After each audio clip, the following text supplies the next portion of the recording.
Culture, nutrition. Ils ne savaient pas que c'était impossible, alors ils l'ont fait. Bonjour à toutes et à tous, aujourd'hui j'ai le plaisir d'accueillir ce qu'on peut appeler un serial entrepreneur de la food. De la bière Gallia à la chicorée Chérico, il crée des marques qui cartonnent tout en accompagnant des jeunes pousses dans l'univers de l'alimentation et plus particulièrement des boissons. Guillaume Roy, bonjour et bienvenue. Bonjour, merci pour votre accueil. Écoute, voilà, enchanté. Merci. Guillaume, une fois n'est pas coutume, je vais commencer par la fin, c'est-à-dire par la dernière marque que tu as créée, qui est Chérico. Pour celles et ceux qui ne connaîtraient pas cette chicorée qui fait pas mal de bruit sur le marché, est-ce que tu peux nous la présenter ? Volontiers, on a lancé donc il y a 2-3 ans avec mon associé Jacques Ferté une marque d'alternative au café, et effectivement Chérico, qui utilise les super pouvoirs de la chicorée, cette racine qui pousse dans le nord de la France et que beaucoup de Français connaissent, mais ne connaissent pas forcément ses trésors cachés. C'est une racine qui est riche en inuline, donc bonne pour la digestion, riche en fibres, naturellement sans caféine. Donc en fait, elle peut vous permettre, et c'est notre pari, de ralentir votre consommation de café, ou en tout cas l'adapter en redécouvrant son goût subtil. On fait aussi des assemblages de chicorée avec d'autres ingrédients qui la rendent un peu originale et innovante. Et on est persuadé que par le biais de la redécouverte de cette plante et de nos boissons Chérico, on va réinventer un segment des boissons chaudes qui est un peu sous tension au terme de consommation, notamment principalement pour le café, quoi, pour plein de raisons écologiques, prix, etc. Donc on est ravis de présenter Chérico aux Français. Et du coup, dans la gamme aujourd'hui, il y a combien de références et quels sont justement les goûts et les associations qui existent déjà ? Alors nous, on est parti d'une base de chicorée nature, déjà, qui est le produit sublimé dans sa pure simplicité, donc vraiment 100% de chicorée torréfiée qui peut faire office d'un déca naturel avec tous ses bénéfices santé derrière. Et après, on a voulu s'amuser un peu dans la veine de l'ambiance des coffee shops, parce que tout l'enjeu de la chicorée, c'est de lui donner un peu plus de valeur et de l'adapter un peu au goût actuel. Donc on fait des blends avec du cacao qu'on appelle mochaccino, avec du caramel qu'on appelle caramel macchiato, donc du vrai caramel de Normandie. Donc en fait, on fait vraiment les choses très simplement avec des vrais ingrédients. Pas d'arômes, donc des listes très courtes et très simples, avec la volonté de toujours faire quelque chose le plus sain possible pour trouver un relais de boissons chaudes qui soit sain et facile à comprendre. Et voilà, on a tendance à s'amuser avec des ingrédients parfois qui sont un peu plus originaux, notamment on utilise le guarana qui fait office d'un café sans café, quoi. Donc le guarana, qui est aussi une plante exotique, mais dont la pousse est beaucoup moins extensive que le café, apporte une forme de caféine, quoi, la guaranine, qui est beaucoup plus douce. Donc en rajoutant un petit peu dans notre blend chicorée guarana, donc on a un produit qui est principalement composé de chicorée, qui est au goût de chicorée, mais qui apporte un peu l'énergie que pourrait apporter un café. Donc là vraiment on est dans ce cas-là sur un café sans café, quoi. Et voilà, et on investit pas mal de nouvelles tendances aussi à l'avenir. On réfléchit à plein d'associations, parce que en fait on veut créer toute une boisson qui est un peu plaisir, qui est variée, et donc on veut cocher plusieurs moments de consommation de la journée qui peuvent aller du matin au soir. Et Voilà. Aujourd'hui, qui sont les consommateurs de Chérico ? Alors naturellement, le marché français de la chicorée aujourd'hui, c'était plutôt des personnes d'un certain âge, soit parce que ils ont vécu avec la chicorée depuis longtemps, soit parce qu'on leur conseillait de ralentir leur consommation de café. Nous, on rajeunit un peu cette clientèle. On a tendance à à cibler plutôt des millennials, voire plus jeunes, des personnes qui ont envie de changement, qui ont envie de remettre un peu en question leur consommation de café, qui commencent à sentir un trop-plein de consommation qui peut induire des effets néfastes pour la santé, comme des problèmes de sommeil, etc. Donc, ils veulent maintenir leur pause café parce qu'elle est quand même toujours à la mode, et d'autant plus avec l'ouverture des coffee shops, il y a quand même un moment café qui est agréable, qui est un moment un peu cocooning, voilà, de retrouvailles, voilà, et tout avec un produit plus naturel et parfois sans caféine ou avec une faible caféine. Donc en fait, aujourd'hui, notre clientèle sont des gens qui sont concernés par leur santé et aussi sur les aspects écologiques, parce que de plus en plus de gens commencent à analyser l'empreinte carbone du café, qui dans certains cas de figure peut être moyenne, quoi. C'est un produit qui est quand même cultivé de manière très intensive dans certaines zones. Et donc, en se posant cette question, ils veulent ralentir leur consommation et se tournent vers des alternatives comme la nôtre. Hmm. Vous avez mesuré, par exemple, l'empreinte carbone de vos produits par rapport justement au café? Ouais, alors la chicorée, de manière assez simple et analytique, a une empreinte carbone 5 fois inférieure à celle du café. Les gens ont tendance à penser que c'est principalement pour une raison de transport. C'est un des éléments, mais c'est pas l'élément principal. Ce qu'il faut savoir, c'est qu'aujourd'hui, si on exclut le café de spécialité, qui pousse parfois dans des conditions très bonnes et respectueuses de leur environnement et voilà, des sociétés, la plupart du café qu'on consomme quotidiennement est plutôt issu de terres qui ont été déforestées, qui nécessitent beaucoup d'irrigation. Donc en fait, on peut imaginer une culture qui est très intensive, qui est violente pour le sol, violente pour l'écosystème dans sa monoforme. Et donc c'est tout ça qui induit une empreinte carbone assez élevée, beaucoup plus que le transport, hein, une nouvelle fois.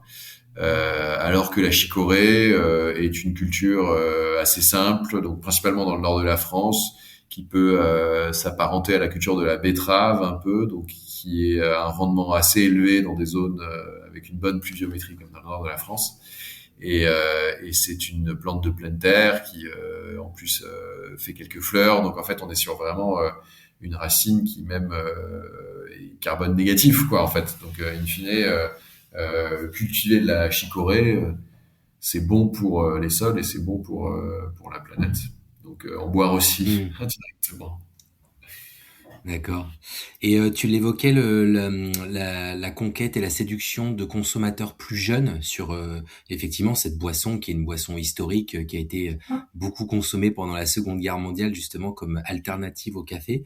Ça passe entre autres par des codes de la marque qui sont résolument contemporains, des produits qui sont très marketés, des packagings qui sont très colorés. Comment vous en êtes venu avec ton équipe à travailler sur une identité visuelle aussi différente de ce qui peut se faire sur la chicorée et de ce qui peut se faire même dans l'univers des boissons chaudes en général.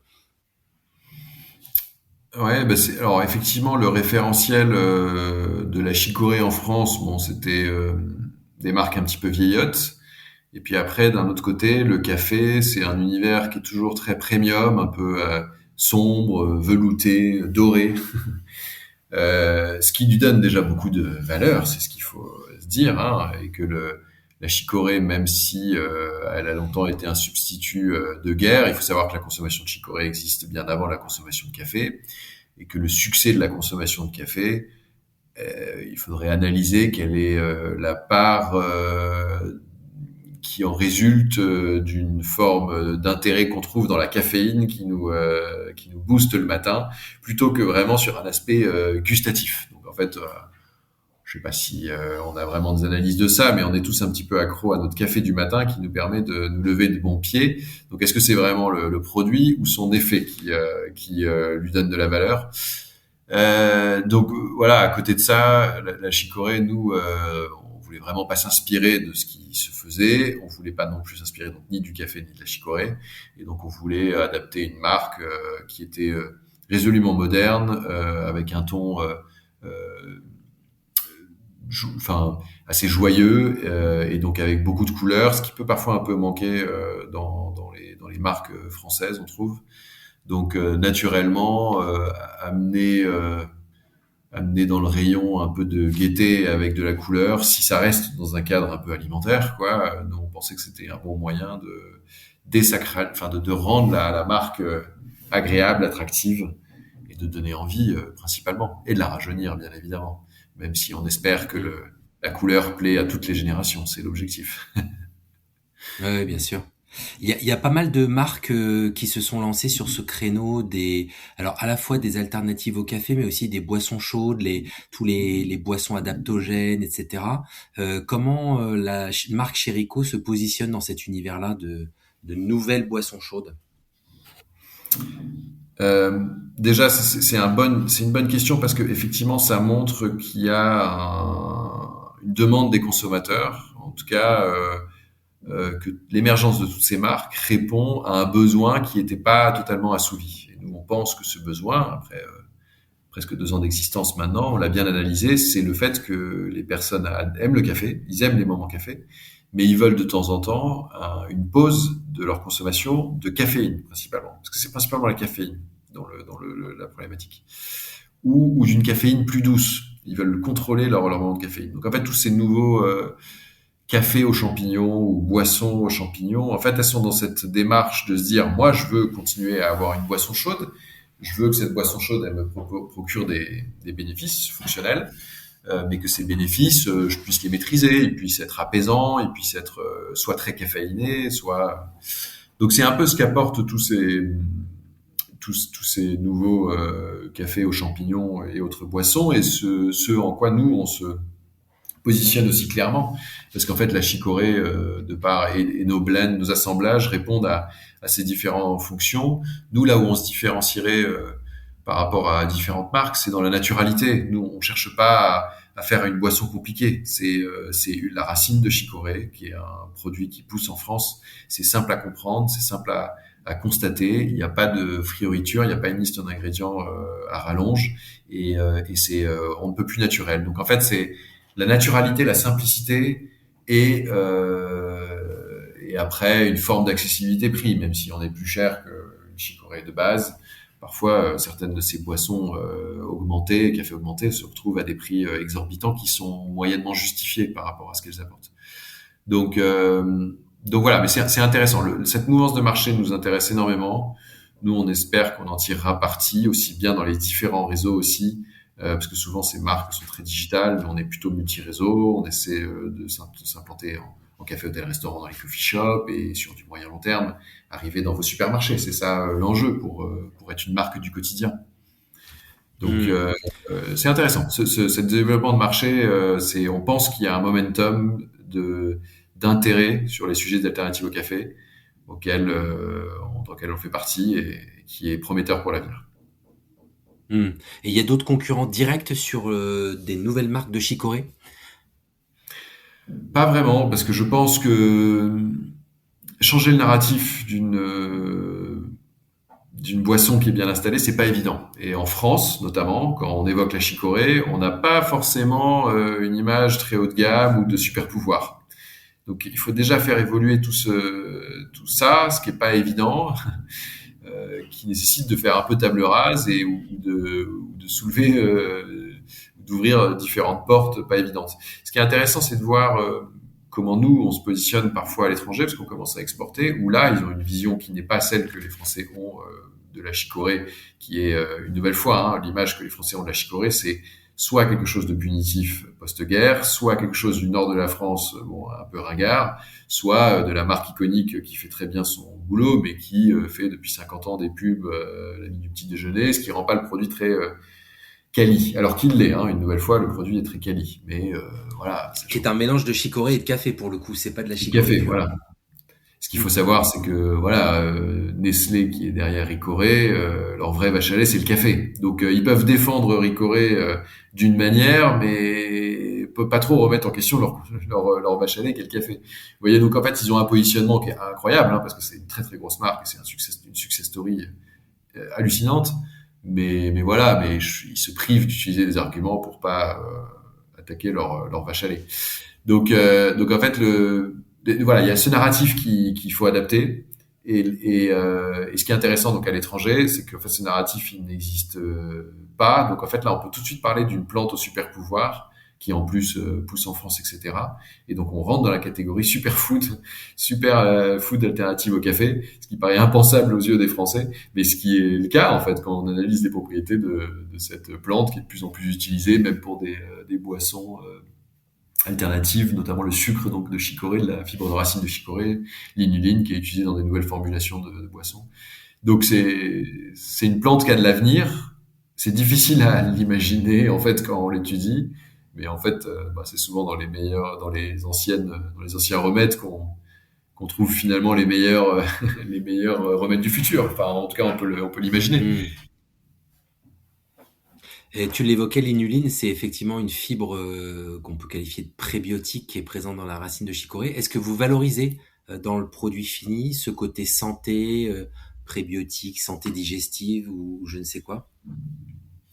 Alors, autant qu'on peut le faire dans un cadre légal, oui.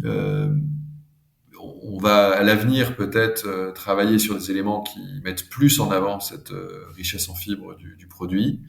Aujourd'hui, quand on se positionnait comme une alternative au café, on avait la sensation quand même que c'était le sujet de la caféine qui était le sujet principal quand quelqu'un s'intéressait à Chérico.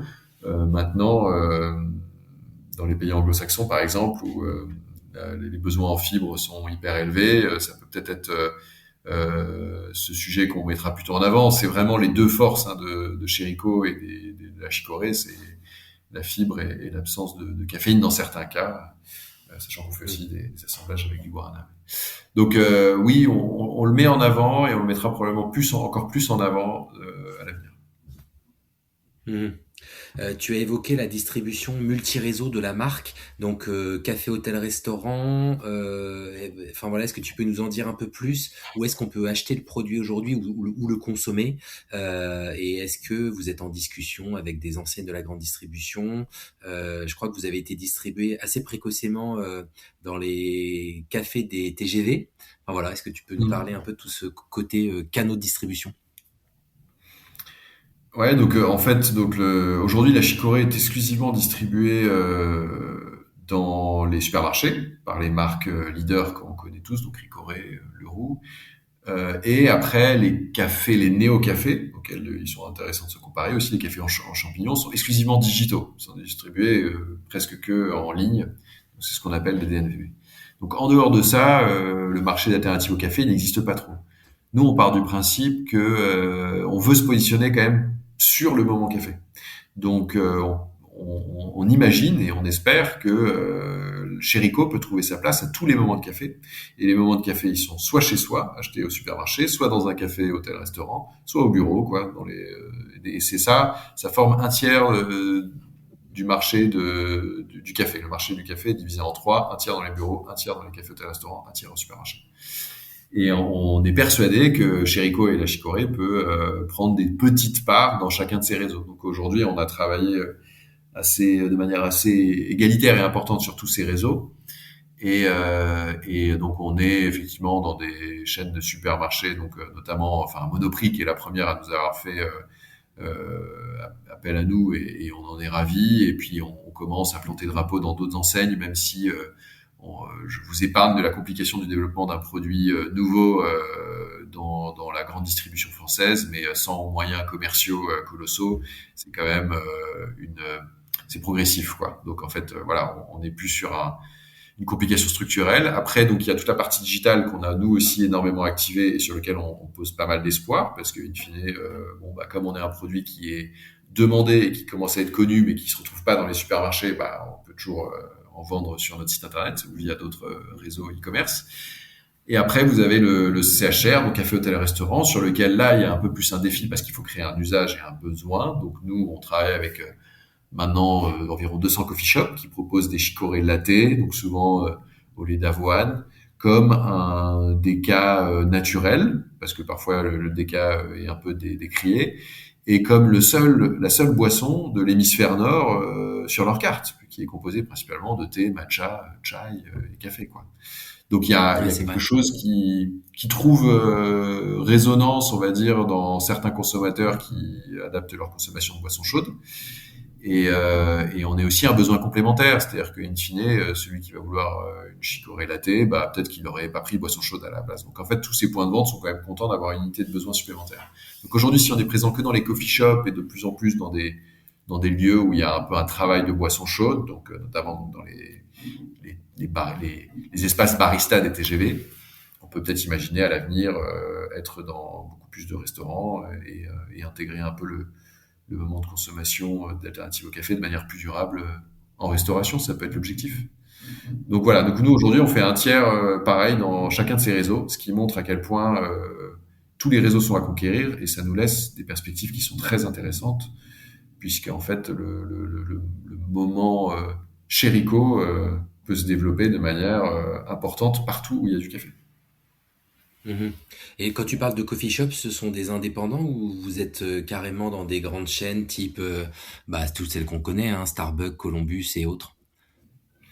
Alors il y a nous on travaille avec beaucoup d'indépendants et on a quelques petites chaînes qui sont Jour ou Maison Pradier, donc le groupe Delinéo qui a donc une vingtaine de points de vente et on est ravis aussi de savoir que sous notre initiative, il faut quand même l'avouer parce que c'est nous qui avons œuvré là-dessus, certains de nos confrères ou concurrents ont pu ouvrir la proposition de boissons, notamment chez Columbus ou chez Cogent.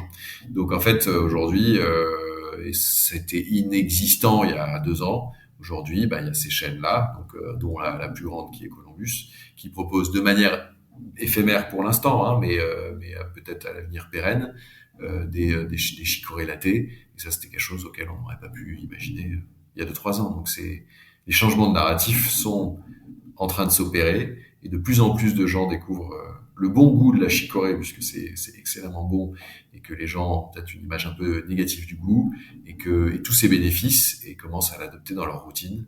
Et donc nous on en est hyper fiers et ça va continuer à s'accentuer. C'est notre pari et c'est bien parti.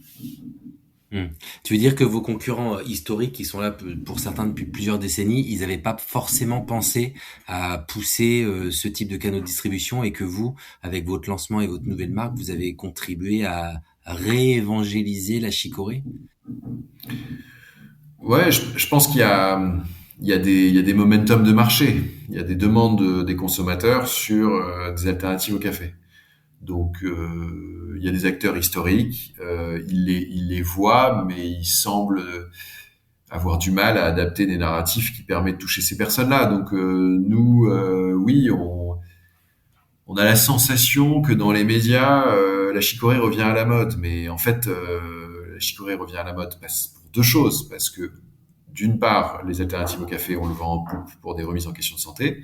Et deuxièmement, parce que nous, on œuvre quotidiennement à changer le narratif et que ça ouvre des perspectives différentes sur le produit que les gens n'avaient pas. Et c'est évident que on n'est pas les seuls, hein, et tout le monde maintenant commence à adapter un narratif différent, un récit différent. Mais bon, nous, on fait peut-être un peu plus de bruit parce qu'on est un peu plus expérimenté de par notre passif. Donc oui, on en est un des contributeurs et on est ravi de ce changement et tout le monde en bénéficie de ce nouveau narratif dans le sillage. Tout le monde en est bénéficiaire et heureusement quoi, toute la filière, tous les transformateurs, aussi bien de Hmm. Chicorée que d'autres alternatives au café d'ailleurs. D'accord. Je l'évoquais en introduction, tu n'en es pas à ton coup d'essai en termes d'entrepreneuriat dans l'alimentation, puisque auparavant, dans les années 2010, tu as créé une marque de bière, Gallia Paris, qui a été depuis cédée au groupe Heineken. Est-ce que tu peux revenir sur cette expérience entrepreneuriale que je crois tu menais déjà à l'époque avec un de tes associés d'aujourd'hui? Ouais, bah effectivement, sorti quelques années après être sorti d'école, on s'est mis en tête de créer une entreprise et on est tombé sur ce désir et cette tendance de relancer une vieille marque parisienne. Ça nous paraissait assez aberrant qu'il n'y en ait pas à Paris. Donc je parle là en 2010 Et donc c'était un peu en amont du phénomène des bières artisanales et des craft beers tel qu'il est apparu en France en 2015, où il y a vraiment eu une vague. Et il faut savoir, donc en 2010, il n'y avait plus que 80 microbrasseries en France, et qu'on en est à 2500 là en 2025, même voire un peu plus. Donc en fait, il y avait vraiment eu un phénomène où les gens ont redécouvert ce produit-là par le biais des petites brasseries. Et nous, on a eu la chance de le faire sur un grand territoire à Paris où il y avait plein de bars, où il y avait plein de supermarchés. Et donc, on a eu la chance de pouvoir s'installer à Pantin, où on a monté un lieu de vie qui était incroyable, qu'on brassait d'excellentes bières avec une équipe d'une vingtaine de personnes qui étaient passionnées et qui faisaient des choses incroyables. Donc, on a monté en puissance jusqu'à intéresser un groupe comme Heineken qui avait la volonté de pouvoir être acteur sur ce marché de la bière un peu française haut de gamme, en fait, authentique. Et donc, voilà, on a cédé l'entreprise progressivement avec eux, qu'on a accompagné. Et puis maintenant, la bière Gallia, on a la chance et l'honneur de pouvoir la retrouver partout en France, puisqu'elle est même sortie maintenant de sa région parisienne natale. On en trouve dans plein de bars et dans plein de supermarchés et dans les TGV partout en France. Donc c'est un beau succès pour nous et pour le groupe Heineken, dont on est extrêmement fiers avec mon associé Jacques Ferté, avec qui on se relance dans Chérico. Ouais. Hmm. Et qu'est-ce qui vous a servi dans tout ce que vous avez appris pendant l'expérience Gallia que vous utilisez aujourd'hui dans l'entreprise Chérico? Il y a les connaissances du marché, les erreurs de jeunesse. Enfin, quand on s'est lancé à 25 ans, effectivement, on n'avait pas de réseau, pas de confiance en nous aussi, ce qui a un peu changé. Donc là, en fait, Chérico est un projet qu'on estime, et on espère, encore plus ambitieux que Galliard, puisqu'il concerne un marché gigantesque, celui du café, et il ne concerne pas que la France, il concerne l'Europe, voire d'autres pays. En fait, cet enjeu, il est mondial. Alors que c'était difficile pour Gallia d'avoir une ambition internationale, sachant qu'il y a d'excellentes bières partout dans le monde, quoi. Ouais, enfin voilà, l'ambition avec Jacques sur Chérico, elle est importante. C'était quoi? Rappelle-moi la question, redis-moi. De savoir comme vous avez déjà une première expérience Oui, entrepreneuriale, expérience. est-ce que celle-ci vous a apporté des enseignements qui ont été utiles pour créer et développer Chérico? Ouais, non, non, mais bah, bien évidemment, quoi. Enfin là, on voit qu'on va beaucoup plus vite, en fait, hein. En année 2, on dépasse largement nos objectifs. On va faire plus d'1 million de chiffre d'affaires. Donc en fait, on sait où on va. On trace une ligne beaucoup plus fluide avec quand même une marge d'erreur. Et nous, on se laisse beaucoup d'agilité, hein. On n'a pas des certitudes acquises. Voilà, on a des valeurs, mais on essaie d'avoir moins de principes tout le temps. Donc on réadapte à chaque fois notre start-up en fonction de ce qu'on observe en avançant, mais on est beaucoup plus rapide, quoi, beaucoup plus agile. Et puis bon, on a de la chance aussi d'avoir des personnes autour de nous qui nous font un peu plus confiance, que ce soit des partenaires commerciaux ou même des financiers. Donc en fait, on a la possibilité d'activer un peu plus notre réseau avec la crédibilité de Gallia. Bien sûr. Mais aujourd'hui, ça paye, quoi. Encore faut-il avoir une bonne idée, entre guillemets, qui performe, et ça a l'air d'être le cas avec Chérico. Hmm. Et peut-être aussi que la cession de la marque Gallia vous a donné peut-être aussi basiquement des moyens financiers qui vous aident à investir aujourd'hui dans Chérico. Effectivement, on Ou va pas, j'en pas sais non rien, plus. hein. Non, non, si, on a pu poser les bases, on va dire, du financement d'une société qu'on n'avait pas eu avec Gallia, hein. Avec Gallia, on avait mis 1000 euros, donc l'argent parfois n'est pas une solution en soi, bizarrement. Mais si on a les idées bien claires et qu'on le dépense pas mal, ça aide quand même particulièrement. Donc on va pas se voiler la face. On a mis quand même un peu de moyens qui nous ont permis d'avoir une vitesse un peu plus importante que des personnes qui débuteraient dans l'entrepreneuriat, quoi. Ça c'est sûr. Bien sûr. Du coup, on voit clairement qu'il y a un espèce de fil conducteur ou de point commun dans tes expériences entrepreneuriales et même ton expérience en tant qu'investisseur. On y reviendra après. C'est la boisson, les boissons. Est-ce que c'est un hasard total ou alors c'est que tu as une passion pour tout ce qui se boit? Euh, non, je pense que c'est un hasard. J'ai pas. Alors, une fois qu'on est rentré dans le milieu de la bière, c'est sûr que euh, les considérations autour d'autres boissons, que ce soit du soda, du kombucha, des spiritueux, du vin, on peut avoir des raccords, quoi, hein. Les réseaux de vente sont les mêmes, les contraintes du verre, du poids, de la logistique sont les mêmes. Donc, c'est sûr que c'est plus facile de parler avec eux que de parler avec des vendeurs de fruits et légumes ou de plats préparés ou de viennoiseries, quoi. Euh, Maintenant, je m'intéresse quand même à pas mal de sujets. Je pense que les différentes opportunités qu'on a eues en termes d'investissement, qu'elles soient dans les boissons, c'est plus un hasard lié à notre réseau.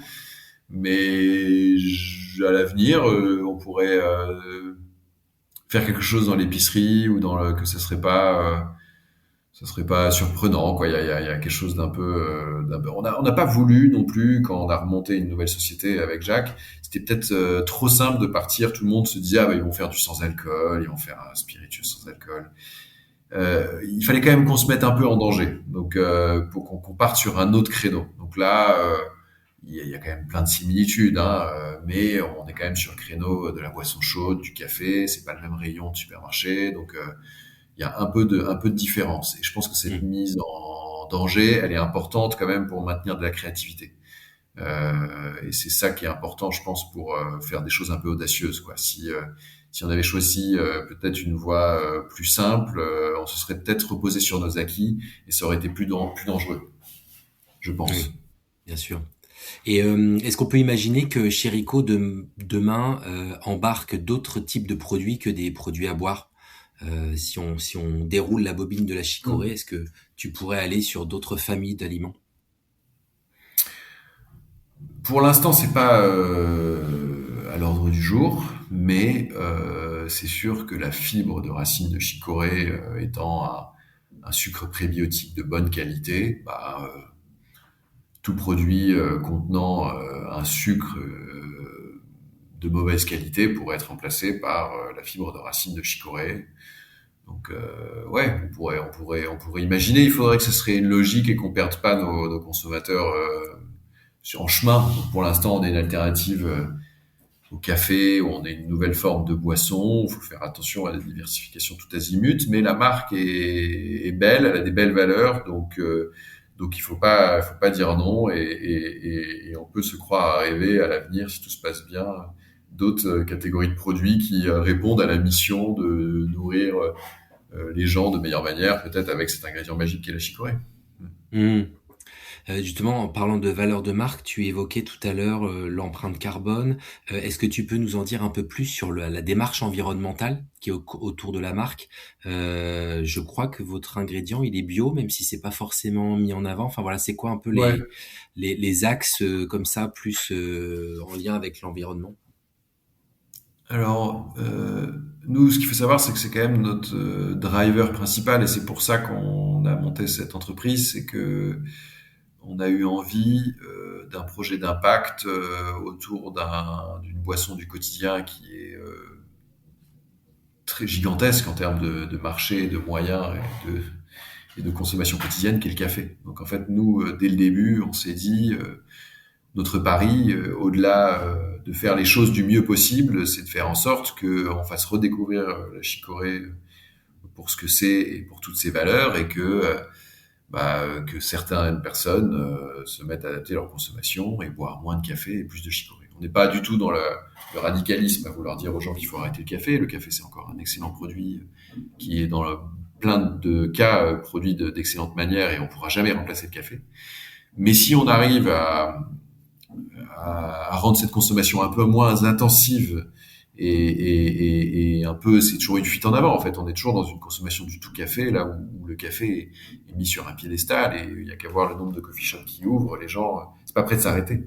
Donc c'est bien d'avoir des ingrédients à réinventer, quoi. Et la chicorée, qui pousse en France et tout, ça pourrait être un super élément pour nos agriculteurs, que les consommateurs soient fiers. Donc en fait, aujourd'hui, tout laisse à penser que ça serait intéressant pour plein de personnes, en fait, que la chicorée se développe et à plein d'égards.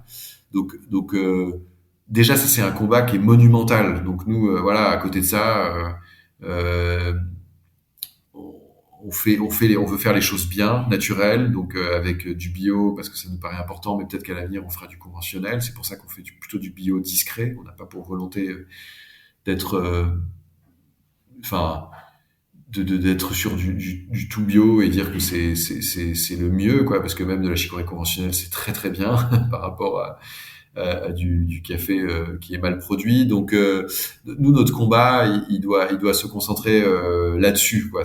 Et ne pas en faire des caisses pour pas devenir une marque moralisatrice qui braque les gens parce que comme la viande et le café, c'est un petit plaisir du quotidien, et donc c'est très difficile. Il faut le réinventer. Il faut que les gens se posent des questions dessus, mais sans trop les attaquer, parce que en fait c'est un petit plaisir qui est quand même sympa, quoi. Donc voilà, on veut pas non plus on veut qu'ils retrouvent ça avec la chicorée et ne pas les braquer, quoi. Donc c'est un peu ça tout. Mais ce qu'il faut savoir, c'est que si aujourd'hui notre succès est plutôt lié à des remises en question de santé par rapport au café, notre driver interne, c'est le fait de développer la chicorée dans nos champs en France, en fait. On trouverait ça génial qu'il y ait de plus en plus de production de chicorée, quoi. Et sur cet aspect amont agricole, vous avez une action, vous avez noué des partenariats avec des agriculteurs, vous essayez de développer la filière chicorée en France, bien évidemment. Pour l'instant, ce qu'il faut savoir, c'est que la filière de chicorée, elle est pas très grande, et que vous avez un acteur qui est quand même indiscutable en France dans la maîtrise de cette filière, qui est donc le Roux, quoi, qui est donc la marque de chicorée historique, qui est Qui est basé dans le transformateur Nord, hein. depuis depuis très longtemps.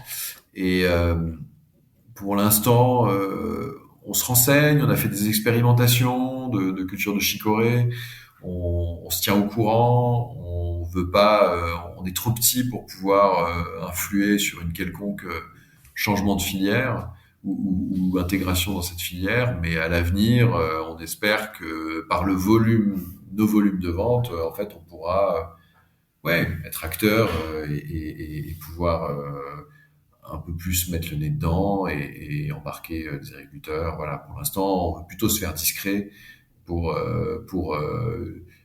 être content de voir que les ventes de la chicorée se portent bien, parce qu'en fait, ce qu'il faut quand même se dire, c'est que la chicorée se redéveloppe depuis 2 ans, mais que les 40 années précédentes, c'était des années de baisse.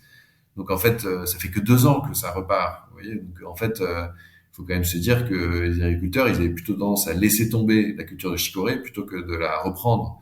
Donc inverser la tendance d'une filière du jour au lendemain, bon, faut être un peu patient et convaincre au fur et à mesure de plus en plus d'agriculteurs par des débouchés commerciaux, quoi. C'est ça le plus important, quoi. Hmm. Je l'évoquais tout à l'heure, tu as à côté de ton métier d'entrepreneur une activité de business angels, puisque tu as investi dans plusieurs marques, plusieurs startups. Je peux citer Symbiose Kéfir, JNPR Spirits, Belleville Brûlerie, etc. Qu'est-ce qui t'anime pour investir dans des entreprises comme celle-ci, autres que la tienne, et pour t'engager auprès d'elles? Euh, alors, tout d'abord, effectivement, on a eu l'opportunité, post-Galia, de participer à quelques aventures, et c'est avant tout ça qui nous motivait. En fait, nous, on n'a jamais vu nos investissements sous le prisme d'une forme d'action financière rentabilisable, même s'il faut quand même in fine que la boîte performe, donc on le regarde sous cet aspect-là, mais on le fait, enfin, on est ravi de participer à des aventures qu'on aurait aimé monter, en fait. Donc, au moment où on était en transition entre Galia et Chérico, on avait quand même plein d'idées, en fait, qu'on avait envie de mettre en place, et il y a eu des opportunités qui se sont présentées, d'investir dans ces petites startups des petites sommes, et en fait, à chaque fois, on était tellement admiratif de ce qui avait été mis en place et en se disant mais on aurait aimé le faire nous-mêmes, qu'on était content de mettre un petit billet et d'être au contact de ces entrepreneurs au quotidien et de voir leur société se développer. Donc on les a régulièrement au téléphone, on se tient au courant, on leur donne des conseils si besoin sans leur en imposer. Et voilà, c'est pas, il y avait pas une stratégie purement financière, ce qui est quand même plutôt normalement ce qu'il faut faire quand on est investisseur.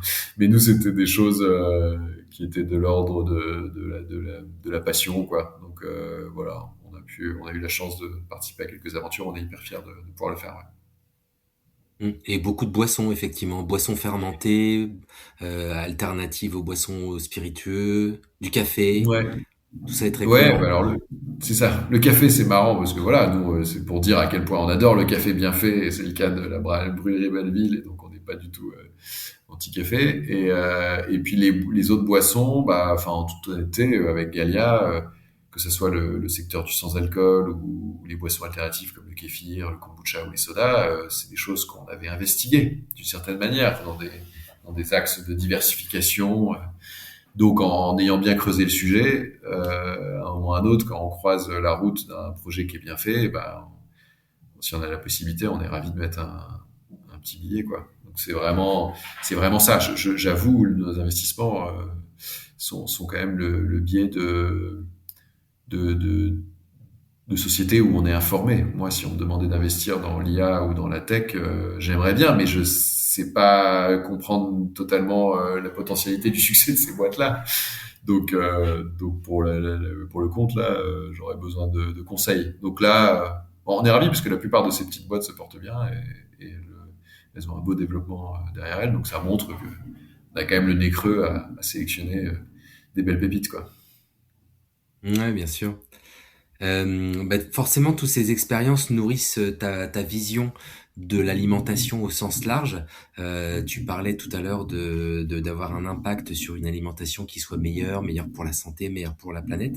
Comment tu vois de façon générale l'avenir de l'alimentation, son évolution et ses grandes tendances, si on se défocus de juste des boissons chaudes? Euh, c'est une analyse qui est très générationnelle et nous ce qu'on passe notre temps à analyser les modes de consommation des différentes générations, celles de nos parents et celles de nos enfants, quoi, et les nôtres bien évidemment. Et bah, on trouve que nos parents étaient dans une forme d'hédonisme aveugle, à consommer d'excellents produits en termes de qualité, mais qui parfois avaient un peu d'impact sur la santé, alors qu'on a la sensation quand même que les futures générations euh, ont plus axé leurs besoins sur la performance et la santé que sur vraiment du plaisir. Donc à tous les niveaux, ils vont remettre en question la souffrance animale, le trop gras, le trop sucré, le trop et vont chercher des choses qui améliorent leur rapport en protéines, en fibres. Alors bon, c'est ce qui est un peu bizarre parce que in fine, il y a aussi parfois la volonté de manger des choses, je trouve, qui sont peut-être trop transformées malgré le fait qu'elles ont des apports en quelque chose, quoi. Alors que si on revenait sur une alimentation équilibrée de légumes, fruits et peut-être un peu de protéines, viande, ce serait très bien, quoi. Mais nous, ce qu'on constate, c'est qu'il y a le meilleur des mondes, ça serait un croisé entre du plaisir et un peu d'apport et de fonctionnalité. Nous, c'est ce qu'on essaie de faire avec Chérico, parce qu'en fait, on se rend compte que on veut avant tout faire une boisson plaisir et gourmande, qu'on est ravi de consommer, mais on aimerait aussi qu'elle soit consommée pour certains des apports en fonction et que ça puisse rentrer dans une routine qui donne des bénéfices aux consommateurs. Donc c'est un peu ça le futur de l'alimentation, quoi, j'ai l'impression, quoi. Complètement. Bon, j'imagine qu'avec toutes tes activités professionnelles et entrepreneuriales, tes journées sont bien occupées. Est-ce que tu as une routine, entre autres alimentaire, qui rythme ton quotidien? Qu'est-ce que tu prends au petit déjeuner, par exemple, à part de la Euh, chicorée? Ouais, bah, c'est ça. Je me vois une petite chicorée, quoi, bien évidemment. Et ce que je trouve sympa, c'est que maintenant, je la partage avec mes enfants qui boivent notre blend avec du cacao. Donc, c'est assez sympa. C'est un petit plaisir familial du matin. Et puis moi, bah, enfin, maintenant, je suis plutôt sur un yaourt granola, beurre de cacahuète et confiture. Et en fait, ce que je remarque en consommant ça, c'est que j'ai pas de coup de mou, que je tiens bien jusqu'au déjeuner, que c'est quand même assez rapide à préparer parce que globalement, je suis pas non plus avec les enfants dans une démarche à vouloir un petit déjeuner gargantuesque, même si en vacances, j'aime beaucoup manger salé et j'adore le English breakfast avec le bacon, les saucisses, les œufs et tout, c'est vraiment un plaisir coupable. Mais comme le matin, j'ai pas le temps d'en préparer, bah, c'est plutôt ça mon petit déjeuner et je trouve que c'est un bon petit déjeuner équilibré qui permet d'être en forme toute la matinée, parce que c'est un peu ça en fait dans l'objectif, c'est d'être performant et de pas avoir de coups de mou si on mange que des choses trop sucrées ou trop transformées, quoi. Ok, intéressant, merci beaucoup. Bon bah écoute, Guillaume, on n'a pas vu passer le temps, mais c'est déjà le moment de la question signature de ce podcast. Ils ne savaient pas que c'était impossible, alors ils l'ont fait. Qu'est-ce que toi tu as fait d'impossible? Bah, j'ai monté une boîte dans l'agroalimentaire qui se retrouve dans les supermarchés et dans des milliers de points de vente, quoi. Franchement, ça paraît improbable et difficile d'accès, mais quand on a un bon mix d'idées, d'une bonne exécution opérationnelle, parce qu'il faut quand même pouvoir mettre toutes ces idées en forme avec un bon prix, un bon goût, une bonne exécution. Moi, quand j'avais 20 ans, j'avais envie d'entreprendre, mais je pensais pas qu'on connaîtrait autant de succès et que maintenant, quand on est dans le TGV et qu'on peut boire une Gallia et un Chérico, dans tous les TGV de France, c'est une fierté incroyable, incroyable. Ouais, c'est sûr. Et justement, tu t'es attaqué du coup à l'apéro, à la pause café et au petit déjeuner. Est-ce que tu as déjà réfléchi au coup d'après? C'est quoi la prochaine marque alimentaire en 2030 que tu vas lancer? Euh, c'est une bonne question. Je suis quand même très focus, donc moi des idées j'en ai tout le temps, mais là pour l'instant j'en ai pas une aussi importante que de me dire qu'il faut que tout le monde se mette à consommer du Chérico en France et ailleurs. Donc c'est difficile de sortir de son tunnel de concentration lequel on est actuellement. Euh, mais oui, si ça devait être une boisson qui mélange fonctionnalité et gourmandise et qui permet sur un moment de la journée, bah après, je sais pas, après le petit-déj et l'apéro, peut-être, je sais pas, le déjeuner, avoir quelque Ouais, chose qui soit facile à consommer, naturel, vraiment pas compliqué à comprendre et qui apporte les besoins dont nos corps auraient besoin malgré des temps de repas de plus en plus courts et d'une alimentation qui est parfois un peu plus déséquilibrée qu'elle ne l'était quand on mangeait que des légumes, quoi. ouais. Bon bah écoute, on sera patient et on attendra déjà que Chérico continue de se développer. C'est tout ce qu'on te souhaite pour les prochaines semaines, prochains mois et prochaines années. Bah écoute, merci beaucoup Guillaume pour ton partage d'expérience d'entrepreneur de la food. Je pense que aussi que Merci ça à va vous. donner envie à celles et ceux qui nous écoutent de déguster les produits. On a compris qu'on pouvait les trouver dans pas mal d'endroits différents déjà. Il y a une boutique en ligne aussi sur le site Chérico. On peut les acheter en direct sur Internet. Ouais, sur notre site cherico.fr. Ok. Bon bah super. Allez, encore merci à toi et puis merci à vous d'être toujours plus nombreuses et nombreux à écouter ce podcast. N'hésitez pas à partager et à continuer d'écouter les autres épisodes précédents et à venir sur toutes les plateformes de streaming. Donc je vous dis à très bientôt pour un nouvel épisode. Bonne journée à tous.